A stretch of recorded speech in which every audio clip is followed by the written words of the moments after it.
வணக்கம் மாணவர்களே. அ எல்லாம் வந்து 9த் எக்ஸாம் முடிச்சுட்டு, இல்லன்னா முடிக்க போற ஸ்டேஜ்ல நெறைய பேர் இருப்பீங்க. அவங்களுக்கான வீடியோ தான் இது. நீங்க அடுத்து 10த் போம்போது எப்படி அப்ரோச் பண்ணலாம்? என்னென்ன அப்ரோச் பண்ணலாம்?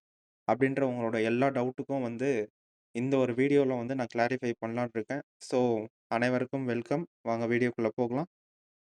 நீங்க வந்து ஒரு 9த் ஸ்டாண்டர்ட் முடிச்சுட்டு 10த் ஸ்டாண்டர்ட் போறீங்க.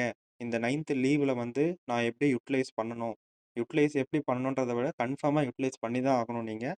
ஏன்னா நீங்க யுட்டிலைஸ் பண்ணல அப்படின்னா வந்து பின்னாடி நீங்க தான் வந்து சஃபர் ஆவீங்க. என்னென்ன பண்ணலாம் அப்படின்னு சொல்லிட்டு பார்ப்போம். 9த் முடிச்சுட்டு 10த் போற பசங்க இந்த 45 டேஸ் லீவ எப்படி யுட்டிலைஸ் பண்ணலாம்? இந்த 45 டேஸ் அதாவது கரெக்ட்டா ஏப்ரல் 15ல இருந்து மே 31 வரைக்கும் பிரிச்சுக்கோங்க. ஏப்ரல் 15 டூ மே 31 இந்த 45 டேஸ்ல என்னென்ன கொண்டு வரலாம்? என்னென்ன பண்ணலாம்? அப்படின்றத வந்து பார்ப்போம். இந்த 45 டேஸ ஃபர்ஸ்ட்டு 3 டிவிஷன்ஸா பிரிச்சுக்கோங்க. First 12 days, next 12 days, last 12 days. என்னடா 45ன்னு சொல்லிட்டு 12 12ஆ பிரிக்கிறேன்னு கேட்காதீங்க. பின்னாடி இருக்க அந்த லாஸ்ட் டேஸ வந்து நீங்க வந்து என்ஜாய் பண்றதுக்கு, இல்லன்னா உங்களோட பெர்சனல் யூஸ்க்கோ நீங்க வந்து வச்சுக்கலாம். அதனால 12 12ஆ வந்து பிரிச்சுக்கலாம்.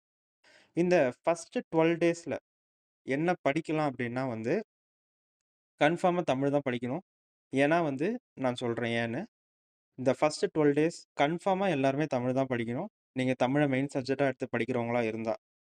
அப்போ தமிழ் எடுத்து படிக்கும்போது, இந்த மனப்பாட பாட்டு, அதாவது எல்லா இயல்ல இருக்கிற மனப்பாட பாட்ட கன்ஃபார்மா படிக்கணும்.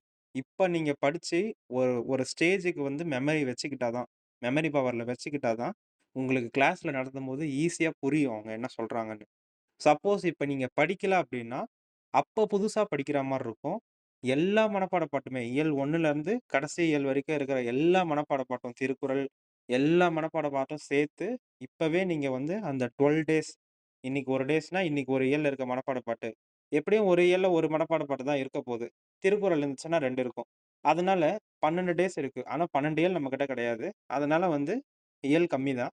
அதனால நீங்க வந்து அதுக்கு ஏத்தா மாரி இயல வந்து டிவிஷன் பண்ணி, ஒரு நாள் ஒரு இயல், இல்லன்னா 2 நாள் 1 இயல் அந்த மாரி கொஞ்சம் படிச்சீங்கன்னா, இப்போ ஒரு மெமரி பண்ணி வச்சுக்கிட்டீங்கன்னா, உங்களுக்கு லாஸ்ட்டா பின்னாடி நடத்தும்போது ரொம்ப ஈஸியா இருக்கும். அதுக்கடுத்து மனப்பாட பாட்டு படிச்சு முடிச்சுட்டு, இலக்கண பகுதி. அதாவது ஒரு இயல்லயும் துணைப்பாடத்துக்கு அடுத்து இலக்கியம் இருக்கும்னு நம்ம எல்லாருக்குமே தெரியும். இலக்கணம், இலக்கியம் எல்லாமே இருக்கும். அத எப்படி படிக்கிறது? எனக்கு நடத்தவே இல்லையே! நடத்தாம நான் எப்படி படிக்கிறது? அப்படின்லாம் கேட்காதீங்க. நீங்க தான் படிக்கணும். ஏன்னா, ஸ்கூல் ஆரம்பிச்சுட்டாங்கன்னா, கன்ஃபார்மா ஸ்டேட் போர்ட பொறுத்தவரைக்கும் செம்ம ஃபாஸ்ட்டா நடத்திட்டு போவாங்க. உங்களுக்கு வந்து இப்ப தெரியாது. 9த் வரைக்கும் வந்து கொஞ்சம் ஃப்ரீயா விட்டுருப்பாங்க. ஆனா 10த்லருந்து நிச்சயமா டஃப்பா தான் இருக்க போது. அதுல எந்த மாற்றமும் கிடையாது. அது எப்படின்றது நீங்க போக, போக உங்களுக்கு ஸ்கூல் போகும்போது புரியும். அதனால இந்த இலக்கண பகுதிய வந்து இந்த இலக்கண பகுதிய வந்து எல்லா இயலோட லாஸ்ட்ல இருக்கிறத படிச்சிருங்க. இது வந்து எப்படி படிக்கிறது எனக்கு தெரியலையே, நடத்தாம புரியலையே அப்படின்னு ஒண்ணும் அவ்ளோ பெரிய கஷ்டம்லாம் கிடையாது. 10த்தோட இலக்கணத்த பொறுத்தவரைக்கும். இலக்கணத்தோட பேர் என்னது? பகுபத உறுப்பிலக்கணம்னா, அத அப்படியே YouTubeல போடுங்க. 10த் இயல் பகுபத உறுப்பிலக்கணம்னு போட்டீங்கன்னா, நெறைய வீடியோஸ் வரப்போது. அதுல உங்களுக்கு எந்த வீடியோ புடிச்சிருக்கோ, அத நீங்க தாராளமா பார்த்து படிச்சுக்கலாம். இது வந்து ஆப்ஷனல் தான். ஆனா கன்ஃபார்மா மனப்பாட பாட்ட படிச்சே ஆகணும். இல்லன்னா நீங்க தான் சஃபர் ஆவீங்க பின்னாடி. சரி. இத மாரி நீங்க YouTubeல பார்த்து தெரிஞ்சுக்கிட்டு, இந்த மாரி படிக்கலாம். இத மாரி இலக்கணத்த படிச்சிட்டீங்கன்னா, உங்களுக்கு இன்னும் பெனிஃபிட் அதிகம். இதோட கொஸ்டின் ஆன்சர்ஸு, இது எப்படி பண்றாங்க? இந்த இலக்கணத்த வந்து என்னென்ன பண்றாங்க? அத நீங்க யூடியூப்ஸ பார்த்து கத்துக்கிட்டீங்கன்னா, உங்களுக்கு ரொம்ப யூஸ்ஃபுல்லா இருக்கும். அடுத்து என்ன பண்ணலாம்? பாணயம், கடிதம், துணைப்பாடம். ஏன் பாணயமும், கடிதமும் சொல்றேன் அப்டின்னா, நெறைய பேருக்கு வந்து டோட்டல் மார்க் குறையறதுக்கு காரணமே வந்து இந்த பாணயமும், கடிதமும் மட்டும் தான். தமிழ பொறுத்தவரைக்கும். ஏன்னா, பாணயம் வந்து எக்ஸாக்ட்டா நீங்க என்ன பாயிண்ட் எதிர்பார்க்குறீங்களோ, அத நீங்க எழுதணும். எதுகை, மோனை இது மாரி. கடிதம் அதே மாரி தான். அந்த ஃபார்மேட்டு கரெக்ட்டா இருக்கணும். ஸோ, இது ஒண்ணும் அவ்ளோ கஷ்டம் கிடையாது. ஆனாலும், நீங்க வந்து யூடியூப்ஸ பார்த்து இந்த மாரி 10த் லெவல்ல எந்த மாரி எழுதுனா மார்க் அதிகமா போடுவாங்க, அப்டின்றத நீங்க ஜஸ்ட் பாருங்க. அதுக்கப்புறம் ஸ்கூல்ல உங்களுக்கு நடத்தும்போது இன்னும் கொஞ்சம் புரியும். துணைப்பாடத்த ஏன் இதுல சேர்த்துருக்கேன்னா, நீங்க துணைப்பாடம் நெடுவினாலாம் படிக்க தேவையில்ல. ஆனா, ஒரு துணை பாடத்திலயும் கன்ஃபார்மா ஒரு கதை இருக்கும். ஒரு தலைவர பத்தி சொல்றாங்கன்னா, அந்த தலைவரோட வாழ்க்கை வரலாறு இருக்கும். ஒரு கதைய பத்தி சொன்னாங்கன்னா, அந்த கதையோட பியூரா கதையாவே இருக்கும். ஸோ, இது நீங்க இந்த மாரி நீங்க வந்து கதையா புரிஞ்சுக்கிட்டீங்க அப்டின்னா, நெடுவினா படிக்கும்போது உங்களுக்கு அது ரொம்ப யூஸ்ஃபுல்லா இருக்கும். ஸோ, துணை பாடத்தோட கதை, இந்த காரண கதை வந்து கருக்கதை அப்டின்னு சொல்லுவாங்க. அந்த கதை என்ன அப்டின்றத புரிஞ்சுக்கோங்க. யூடியூப்ஸ பார்த்தே புரிஞ்சுக்கலாம். ஒண்ணும் பிரச்சனை இல்ல. இதெல்லாம் நான் எங்க ப்ரோ படிக்கிறது? நீங்க மட்டும் சொல்ட்டு போயிட்டீங்க. எங்க ஸ்கூல்ல இன்னும் புக்கு கூட தரல. எதுவுமே தரல. கைடும் வாங்கல. ஒரு ஸ்கூல்ல ஒரு கைடு வாங்க சொல்லுவாங்க. நான் எந்த கைடு வாங்குறது? இந்த எந்த ஒரு பிரச்சனையுமே கிடையாது. உங்களுக்கு புக்கு குடுக்கலனாலும் பரவால்ல. tntextbook.in இந்த வெப்சைட்ல நீங்க டைப் பண்ணீங்க அப்டின்னா, உங்களோட எல்லா 10த் ஸ்டாண்டர்ட் புக்ஸுமே உங்களுக்கு வந்து இப்ப கரண்ட்டான இயர்ல என்ன இருக்கோ, அது அப்படியே அவைலபிளா இருக்கும். ஸோ, இந்த வெப்சைட்ட யூஸ் பண்ணி, நீங்க எல்லா மனப்பாட பாட்டையும் ஜஸ்ட் அந்த மனப்பாட பாட்டு இருக்க பேஜ மட்டும் வந்து ஸ்கிரீன்ஷாட் எடுத்து, பிரிண்ட் அவுட் எடுத்து கூட படிங்க. ஃபோன்ல உங்கள யாரும் ஒண்ணும் படிக்க சொல்லல உங்கள. ஸோ, ஜஸ்ட்டு பிரிண்ட் அவுட் எடுத்து வச்சு படிங்க. அப்படி இல்ல ப்ரோ, நீங்க இலக்கணம்லாம் சொல்றீங்க. அதெல்லாம் நான் எங்க போய் தேடுறது? துணைப்பாடம்லாம் எங்க போய் தேடுறது? பாநாயம்லாம் எங்க போய் தேடுறது? அப்படின்னா, ஜஸ்ட்டு நம்ம கல்வி வெப்சைட் இருக்கு. இந்த வெப்சைட்ல போய் செக் பண்ணுங்க. ஆனா, இந்த வெப்சைட் போய் செக் பண்ணும்போது ஒரு அலர்ட் இருக்கணும். இந்த வெப்சைட் வந்து 2019 பேஸ் பண்ண சிலபஸ் இருக்கும். ஆனா 2025யும் அதே சிலபஸ் தான். பட் ரெட்யூஸ் பண்ணியிருப்பாங்க. கொஞ்சம் கம்மி பண்ணியிருப்பாங்க 2025 சிலபஸ். ஸோ, முதல்ல இந்த நம்ம கல்வி வெப்சைட் போறதுக்கு முன்னாடி, டிஎன் டெக்ஸ்ட் புக்க டவுன்லோட் பண்ணிட்டு, டிஎன் டெக்ஸ்ட் புக்ல அந்த தமிழ் 10த் தமிழ்ல என்னென்ன இயல் இருக்கோ, அந்த இயல மட்டும் நம்ம கல்வி வெப்சைட்ல போய் சர்ச் பண்ணி, ஃபில்டர் பண்ணி படிங்க. ஸோ, இந்த மாரி தமிழ படிக்கணும். ஏதாச்சும் டவுட் இருந்துச்சுன்னா கமெண்ட்ல கேளுங்க. அடுத்த போர்ஷன் போவோம். அடுத்த நெக்ஸ்ட் 12 நாள். இங்கிலீஷ். என்ன ப்ரோ 12 இருக்கிறதே வந்து எனக்கு 1 மாசம் தான். நான் ஜாலியா இருக்கலாம்னு இருக்கேன். நீங்க வந்து என்னடான்னா படின்னு சொல்றீங்க. ஸ்கூலுக்கு போனா தான் படின்றாங்கன்னு சில பேருக்கு தோணும். ஆனா வந்து ஜஸ்ட் ஒரு நாளைக்கு ஒரு 2 ஹவர்ஸ் இல்லன்னா 3 ஹவர்ஸ் ஸ்பெண்ட் பண்ணி படிங்க. நீங்க 24 ஹவர்ஸ் ஃப்ரீயா தான் இருக்க போறீங்க. அஃப்கோர்ஸ் ஸ்கூலும் கிடையாது எலக்ஷன்னால. சில ஸ்கூல்ஸுக்கு இருக்கும். அது எக்செப்ஷன் நம்ம அத பத்தி பேச தேவையில்ல. ஆனா, நீங்க எப்படி பார்த்தாலும் எலக்ஷன் முடியிற வரைக்கும் ஸ்கூல் இருக்காது. 24 டேஸும் வந்து 24 ஹவர்ஸும் வந்து ஃப்ரீயா தான் இருக்க போறீங்க. அதனால ஜஸ்ட் ஒரு 2லிருந்து 3 மணி நேரம். இந்த மாரி மனப்பாட பாட்டுக்கு, இலக்கண பகுதிக்கு, இது மாரி ஸ்பெண்ட் பண்ணி படிச்சீங்கன்னா, பின்னாடி அது உங்களுக்கு பெரிய யூஸ்ஃபுல்லா இருக்கும். நீங்க அத வந்து உணர்ந்து பார்ப்பீங்க. சொல்லி படிச்சோமே, இப்ப நம்மளுக்கு யூஸ்ஃபுல்லா இருக்குன்னு சொல்லிட்டு ஸ்கூல் டைம்ஸ்ல வந்து நீங்க உணர்ந்து பார்ப்பீங்க. அடுத்து இங்கிலீஷ்ல என்ன படிக்கலாம் அப்டின்னா, எல்லா போயம்ஸும் அதே மாரி தான். தமிழ்ல எப்படி எல்லா இயல்ல இருக்கிற மனப்பாடம் பாட்டும் நான் படிக்க சொன்னேனோ, அதே மாரி தான் இங்கிலீஷ்ல எல்லா யூனிட்ல இருக்க போயம்ஸும் படிக்கணும். All unit. 1 யூனிட், 2 யூனிட் இந்த கதையே கிடையாது. எல்லா யூனிட்ல இருக்க போயம்ஸும் படிச்சிருங்க. அது ஒண்ணும் ஜஸ்ட் ஃபுல்லாலாம் நீங்க படிக்க போறதில்ல. தமிழ்ல எப்படி ஒரு 4 வரி இல்ல 8 வரி இருக்க போதோ, அதே மாரி இங்கிலீஷ்ல ஒரு 12லருந்து 14 வரி அதிகபட்சம் அவ்வளோதான் இருக்கும். 12லருந்து 14 வரி இருக்கும். ஸோ இத நீங்க ஈஸியா படிச்சிடலாம். அதிகபட்சம் 12 வரின்னும்போது நீங்க தாராளமா படிச்சிடலாம். அதுவும் இங்கிலீஷ் படிக்கிறதுக்கு அவ்வளோ கஷ்டமாலாம் இருக்காது. ஸோ, இந்த மாரி போயம்ஸ வந்து ஃபர்ஸ்ட்டு படிச்சு முடிச்சுருங்க. எ இல்ல நான் வந்து புரிஞ்சு தான் படிப்பேன். ஸ்கூல்ல நடத்தி தான் படிப்பேன் அப்டின்னீங்கன்னா, நீங்க வந்து ஸ்கூல் ஓப்பன் பண்ற வரைக்கும் வெயிட்லாம் பண்ண தேவையில்ல. ஜஸ்ட் அதே தான். முன்ன சொன்னதே தான். இந்த மாரி போயம்ஸ் என்ன போயமோ அத நீங்க YouTubeல டைப் பண்ணி பார்த்து, அவங்க அதுக்கான மீனிங் சொல்லப் போறாங்க. அத வச்சு நீங்க படிச்சுக்கோங்க. ஆனா முன்னாடியே எல்லா யூனிட்ல இருக்க போயம்ஸையும் படிக்கிறது நல்லது. அதுக்கு சொல்றேன். அடுத்து அதே கத தான் கிராமர். இதே மாரி நெறைய மார்க் வந்து அடிபடுறது. நெறைய ஸ்டூடண்ட்ஸ்க்கு மார்க் அடிபடுறது வந்து இந்த ஒரே ஒரு போர்ஷன் கிராமர் தான். தமிழ்லயும் சரி, இங்கிலீஷ்லயும் சரி. எப்பயுமே நீங்க ஒரு ஸ்கூல்ல பார்த்தீங்கன்னா, லாங்குவேஜ்ல first in Tamil, first in English அப்படிதான் போடுவாங்க. லாங்குவேஜ்ல வந்து அதிகமா யாரும் சென்டம் எடுக்க மாட்டாங்க. Very, very, very rare. ரொம்ப ரேரா தான் எடுப்பாங்க சென்டம். அவ்ளோ சீக்கிரம் சென்டம் போட மாட்டாங்க. First in Tamil, first in English அப்டின்னா, அதுக்கு வந்து 99 மார்க்ஸ்ன்னு அர்த்தம். ஏன்னா வந்து 100 மார்க்ஸ் யாரும் போட மாட்டாங்க பெரும்பாலும். இந்த 99 மார்க்ஸ் எடுக்கிறதே டஃப் தான். இந்த மாரி கிராமரு, இந்த மாரி போயம்ஸு இந்த மாரிலாம் இருக்கும்போது நீங்க டீட்டெயில்ஸ் கூட எழுதிடலாம். பேராகிராஃப் கூட அழகா எழுதிடலாம். ஆனா இந்த மாரி கிராமர்ல வந்து கோட்ட விடுறது நெறைய பேரு. அதனால இந்த கிராமருக்கு வந்து ஃபோக்கஸ் பண்ணிக்கோங்க. இது நீங்க 10த்தோட விட போறதில்ல இந்த கிராமர். நீங்க காலேஜ் போனாலும் உங்களுக்கு அந்த கிராமர் நிச்சயமா ஏதாவது ஒரு ரூபத்துல வரும். அதனால ஸ்பீக்கிங்கா இருக்கட்டும், பேசம்போதா இருக்கட்டும், பிரசன்டேஷன் எடுக்கும்போதா இருக்கட்டும். ஆனா இந்த கிராமர் வந்து நீங்க படிச்சிட்டீங்கன்னா, உங்களுக்கு லைஃப் லாங் கை குடுக்கும். நிச்சயமா நீங்க ஹையர் எஜுகேஷன் படிக்க போறேன், காலேஜ் படிக்க போறேன், எக்ஸாம்ஸ்க்கு படிக்க போறேன், காம்படிட்டிவ் எக்ஸாம்ஸ் படிக்க போறேன், டிஎன்பிஎஸ்சி படிக்க போறேன், யுபிஎஸ்சி படிக்க போறேன். எதுக்கு போனாலும் கிராமர் இல்லாம நீங்க வேலைக்கு முடியாது. அதனால இந்த 45 டேஸ் லீவ்ல இந்த 12 டேஸ கிராமருக்கும், போயமுக்கும் செலவு பண்ணுங்க. தப்பே இல்ல. கிராமர்ல வந்து எது எதுலாம் அதிகமா கேட்கலாம் அப்டின்னா, டைரக்ட் டூ இன்டைரக்ட் வந்து கன்ஃபார்மா படிக்கணும். இது ரொம்ப ரொம்ப ரொம்ப ரொம்ப important. Direct speech to indirect speech. டைரக்ட்னா ஒருத்தர் நேரடியா பேசுறாரு. ஒருத்தர் வந்து என்கிட்ட நேரடியா பேசுறாரு. அது டைரக்ட். இன்டைரக்ட்னா ஒருத்தர் இந்த மாரி என்கிட்ட பேசினாருன்னு நான் போய் 3வது மனுஷங்க கிட்ட சொல்றேன். அது இன்டைரக்ட். டைரக்ட்னா ஒருத்தர் என்கிட்ட நேரடியா பேசுறாரு. இன்டைரக்ட்னா ஒருத்தர் இந்த மாரி என்கிட்ட பேசுறாருன்னு சொல்லிட்டு நான் பின்னாடி இருக்கவங்க கிட்ட போய் தனியா சொல்றேன். அது இன்டைரக்ட். ஸோ 2த்துக்கும் இதான் வித்தியாசம். இது நீங்க கன்ஃபார்மா YouTubeல சர்ச் பண்ணி நீங்க படிச்சு தான் ஆகணும். உங்களுக்கு யூஸ்ஃபுல்லா இருக்கும். படிக்கலன்னா நீங்க தான் சஃபர் ஆவீங்க பின்னாடி. சரி, அடுத்து வந்து என்ன படிக்கலாம் கிராமர்லன்னா, active to passive voice. Same. நீங்க 9த்லயே பார்த்திருப்பீங்க. ஆக்டிவ் வாய்ஸ் எப்படி இருக்கும்? பேசிவ் வாய்ஸ் எப்படி இருக்கும்? ஆக்டிவ்ல இருந்து எப்படி பேசிவ்க்கு கன்வெர்ட் பண்றது? இல்ல பேசிவ்ல குடுத்தாங்கன்னா, ஆக்டிவ்க்கு எப்படி கன்வெர்ட் பண்றது? இந்த வந்து பை எங்க போடுறது? சப்ஜெக்ட் எங்க வரும்? ஆப்ஜெக்ட் எங்க வரும்? நவுன் எப்படி மாறும்? அதெல்லாம் வந்து நீங்க கன்ஃபார்மா படிச்சு தான் ஆகணும். ஆக்டிவ், பேசிவ் இல்லாம 10த் கொஸ்டின் பேப்பர் இருக்காது. ஸோ, ஆக்டிவ், பேசிவ் கன்ஃபார்மா படிச்சிருங்க. அடுத்து இந்த 2 கிராமர் படிச்சு முடிச்சதுக்கப்புறம், same letter writing, root map, spot த எரர்ஸ். பெரும்பாலும் லெட்டர் ரைட்டிங் நெறைய பேர் நல்லா எழுதுவீங்க. ஃபீவர் வந்துருச்சுன்னு சொல்லிட்டு எழுதி பழக்கம் ஆரம்பிச்சதுலேருந்து.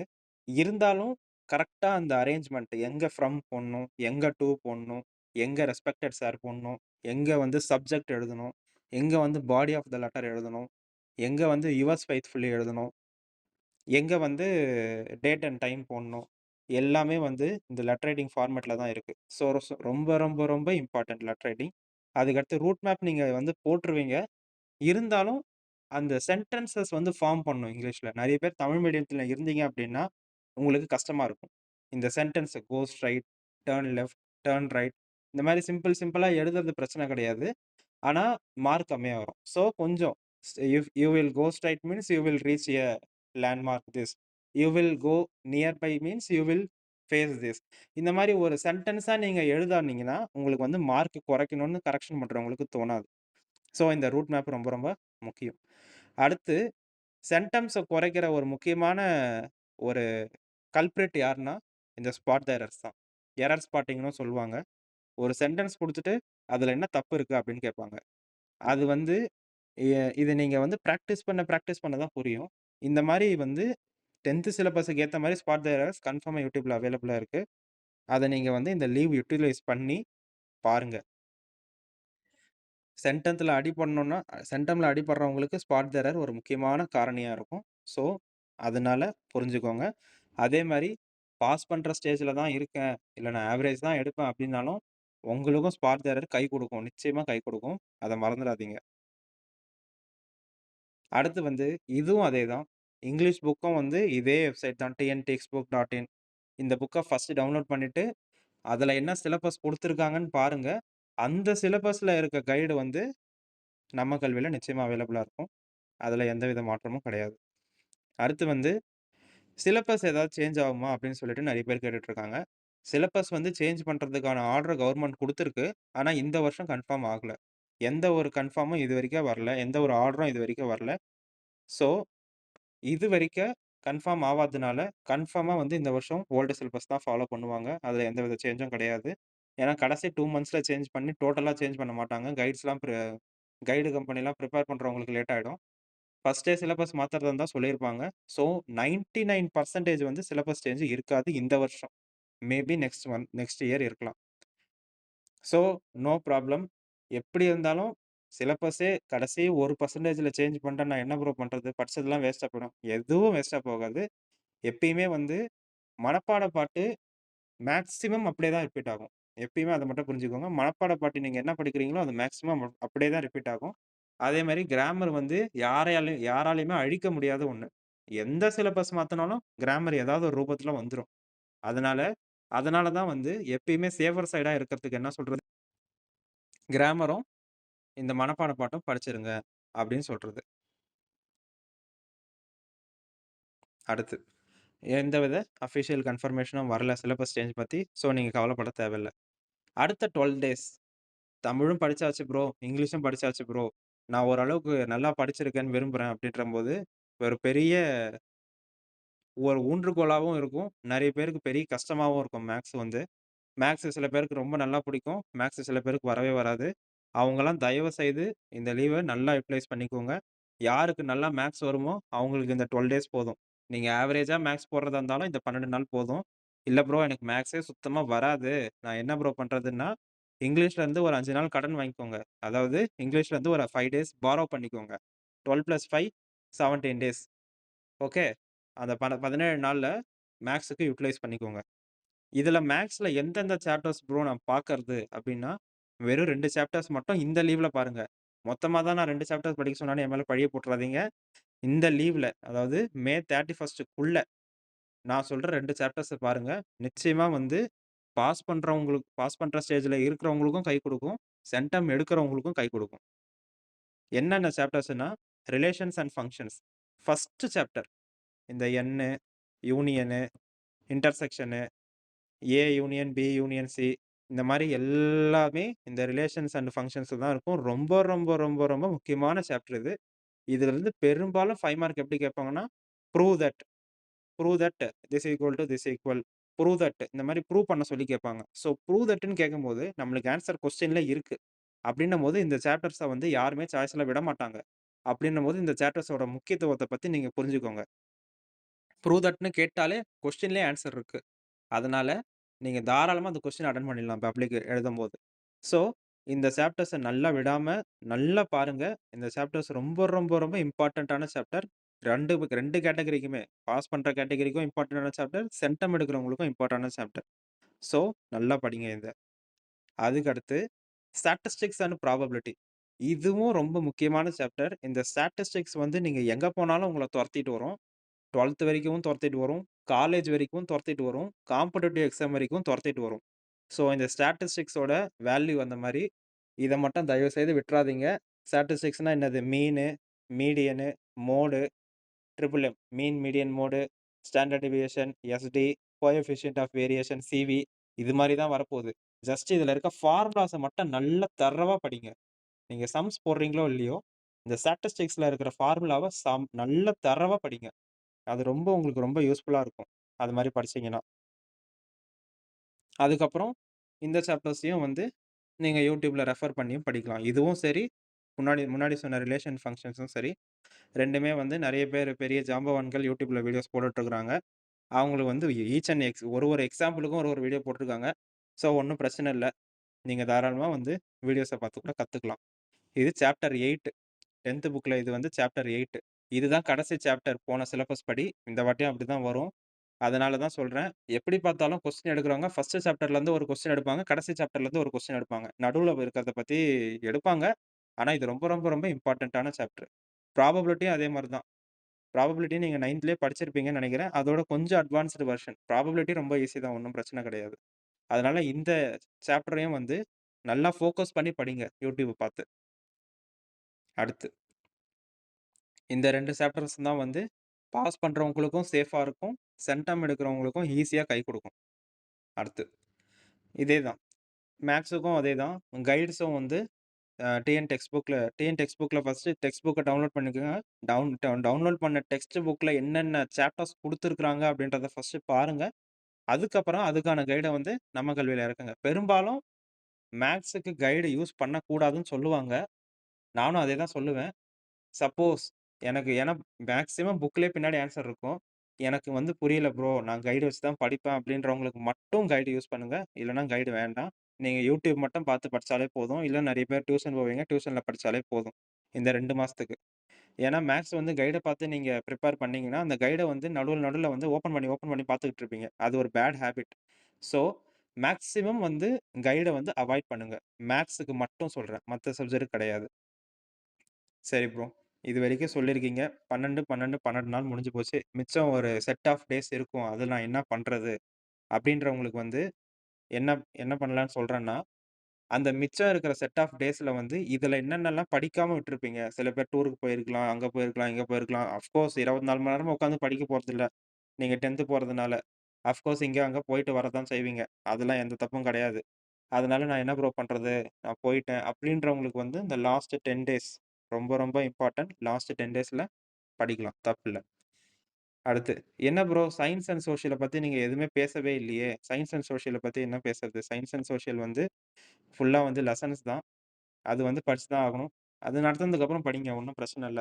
இல்ல ப்ரோ நான் இன்ட்ரெஸ்ட்டா இருக்கிறேன். எனக்கு படிக்கிறீங்க அப்டின்னா, YouTubeல லெசன்ஸ பார்த்து படிக்கலாம். ஆனா எனக்கு தெரிஞ்சு சயன்ஸ் அண்ட் சோசியல வந்து நீங்க ஸ்கூல் ஓப்பன் பண்ணதுக்கப்புறம் படிக்கிறது நல்லதுன்னு நான் சொல்லுவேன்.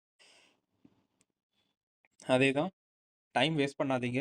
12 டேஸ், 12 டேஸ், 12 டேஸ் தான் குடுத்துருக்கோம். ஆக்சுவலா 45 டேஸ் இருக்கு. 36 டேஸ் தான் நீங்க படிக்க போறீங்க.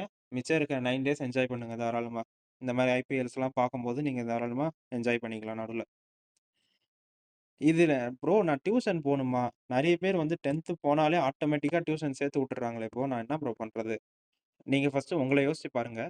நீங்க டியூஷன் போணுமா? வேணாமான்றது உங்க கையில தான் இருக்கு.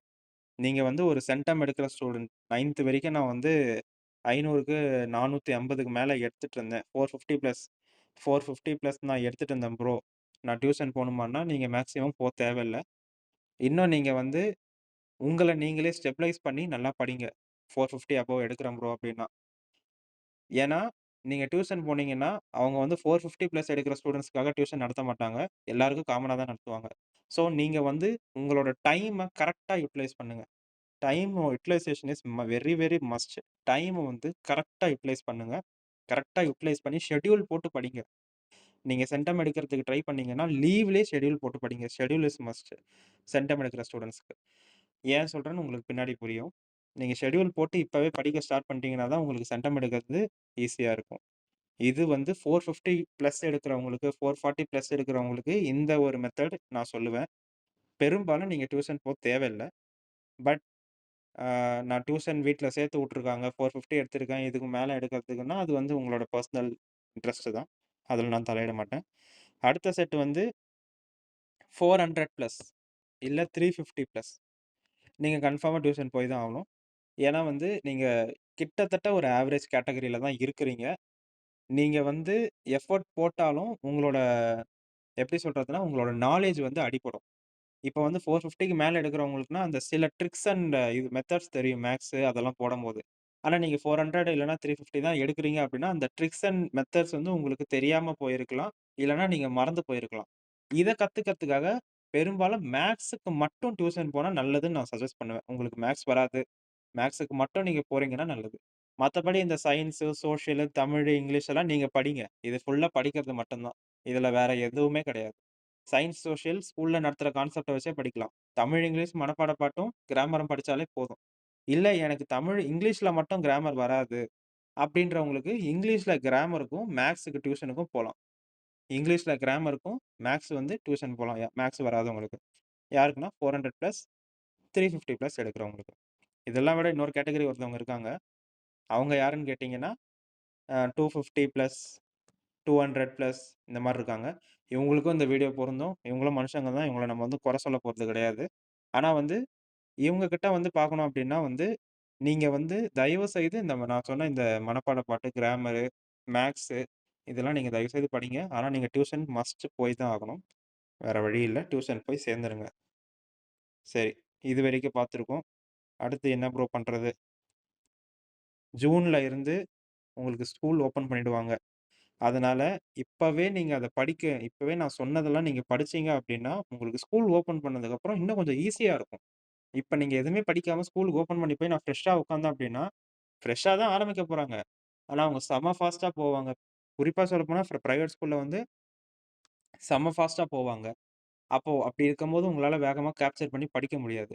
ஸோ அந்த டைம்ல வந்து பாடி ஸ்ட்ரெஸ் ஆகும், டென்ஷன் ஆவீங்க, டிப்ரஷன் போவீங்க. அதெல்லாம் அந்த பிரச்சனையே வேண்டாம். அதுக்கு தான் இந்த 2 மாசம், இந்த 1 1/2 மாசம் அதுக்கு தான் குடுத்துருக்காங்க. அதனால இப்பவே இந்த மாரி கான்செப்ட்ஸ்லாம் படிச்சுட்டீங்கன்னா, உங்களுக்கு பின்னாடி ஈஸியா இருக்கும். அடுத்து கன்ஃபார்மா தமிழ், இங்கிலீஷ்ல போயம் அண்ட் கிராமர் படிச்சே ஆகணும். எப்படி இருந்தாலும் படிச்சு தான் ஆகணும். அத நீங்க ஃபர்ஸ்ட்டே படிச்சிட்டீங்கன்னா உங்களுக்கு நல்லது. மேத்ஸ்ல சாப்டர் 1 அண்ட் சாப்டர் 8 படிச்சுட்டீங்கன்னா, நீங்க safe to pass and safe to centum 2மே வரும். அதான் லீவ்ல படிக்கல அப்டின்னா, ஸ்கூல்ல நீங்க தான் கஷ்டப்படுவீங்க. ஒண்ணும் அதுல எந்த மாற்று கருத்துமே கிடையாது. கன்ஃபார்மா கஷ்டப்படுவீங்க ஸ்கூலுக்கு போனீங்கன்னா. ஏன்னா, அவங்க ஃபாஸ்ட்டா போவாங்க. உங்களால அவங்களோட ஃபாஸ்ட்டுக்கு ஈடு குடுக்க முடியாது. மேக்ஸிமம் இப்ப எல்லா ஸ்கூல்லயுமே 8 டூ 5:30 அந்த மாரி டைம் வந்து ஓடிட்டு இருக்கு. கவர்ன்மென்ட் ஸ்கூல்ஸ் தவிர. கவர்ன்மென்ட் ஸ்கூல் போனாலும் நீங்க படிச்சு தான் ஆகணும். அதனால நீங்க தயவுசெய்து இப்பவே படிக்க ஆரம்பிக்கிறது நல்லது. இந்த 8 டூ 5:30 நான் ஸ்கூல்ல போய் அட்டெண்ட் பண்ணிட்டு, இந்த 8 டூ 5:30 வந்து இன்னும் ஒரு 1/2 மணி நேரம் வந்து டெஸ்ட் வைப்பாங்கன்னு நெனைக்கிறேன். மீதி எல்லா நேரமும் ஃபர்ஸ்ட்லாம் வந்து ஃபுல் அண்ட் ஃபுல் கிளாஸ் தான் போகும்.